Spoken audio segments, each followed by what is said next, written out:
ఈవీలు కొనేటప్పుడు మోసపోవద్దు, అతి ముఖ్యంగా రేంజ్ నంబర్లతో. ఫస్ట్ అయితే ఎలక్ట్రిక్ స్కూటర్ కొనేటప్పుడు డిటిఈ ఫీచర్ ఉండే స్కూటర్ మాత్రం ఎంచుకోండి. డిటిఈ అంటే డిస్టెన్స్ టు ఎంటీ, అంటే ఒక బ్యాటరీలో ఎంత ఛార్జ్కి ఎన్ని కిలోమీటర్లు వెళ్తుంది అనేది డిటిఈ.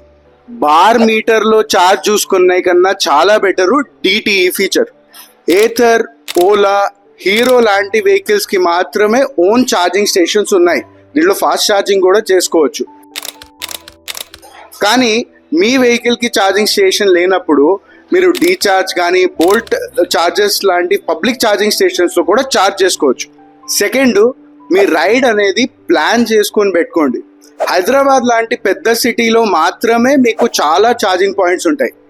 ఎప్పుడైనా 20% కన్నా తక్కువ బ్యాటరీ పోతుంది అనే అన్నప్పుడు మీరు ప్లాన్ చేసుకుని పెట్టుకోవడం చాలా ముఖ్యం. మోసపోకుండా ఉండాలంటే ఆల్ ఈవీని ఫాలో చేయండి.